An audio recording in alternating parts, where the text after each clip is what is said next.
यह एक सच्ची कहानी है। एक गांव में वह लड़का रहता था जो कि अकेला था। वह सभी के काम किया करता था, जिसके बाद हर कोई उसे खाने को भी देता था। वह लड़का उस गांव में बहुत खुश था। उस लड़के का नाम योगेश था। योगेश उस दिन बहुत परेशान लग रहा था। शायद कोई बात उसे परेशान कर रही थी। वह कौन सी बात थी जिससे वह बहुत परेशान था? यह बात उस गांव में रहने वाले एक परिवार की थी। उस परिवार में एक लड़का अपनी माता के साथ रहता था। उस लड़के की शादी कुछ दिन पहले ही हुई थी, तभी से वह परिवार खुश नहीं था। जब योगेश उस घर के सामने से गया तो उसने माता को काम करते हुए देखा था।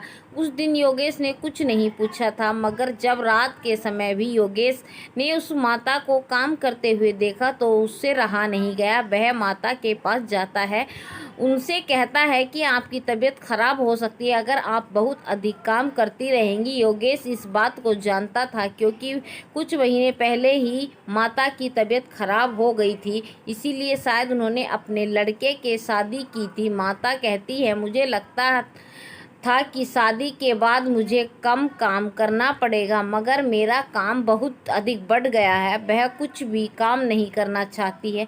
घर में झगड़ा न हो इसीलिए मैंने भी उसे कहना बंद कर दिया है। यह बात सुनकर योगेश बहुत अधिक परेशान हो गया था।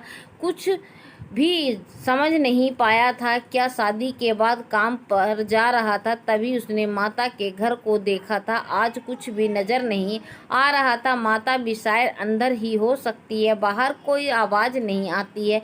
योगेश घर के अंदर चला जाता है क्योंकि उसे लगता है कि कोई बात हुई है। वह देखता है माता अंदर चुपचाप बैठी है। योगेश कहता है कि माता, आप चुप क्यों हो?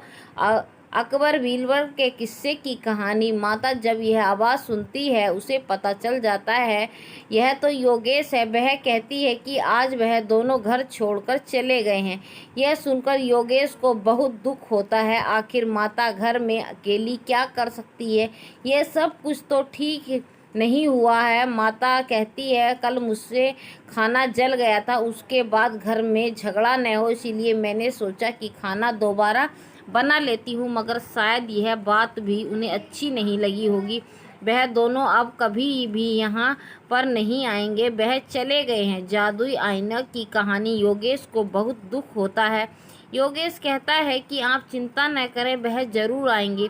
आप परेशान न हो। वह कुछ समय के लिए नाराज हो सकते हैं, मगर वह तुमसे दूर नहीं रह पाएंगे। यह सुनकर शायद माता को लग रहा था योगेश ठीक कह रहा है। समय बीत रहा था मगर वह वापिस नहीं आते हैं। वह माता भी अब बूढ़ी हो गई थी। योगेश हर रोज़ मदद के लिए आया करता था क्योंकि वह अपने आप को परेशान न करे, इसीलिए योगेश बातें भी करता था। लेकिन योगेश को भी अब लगने लगा था वह अब वापस नहीं आएंगे।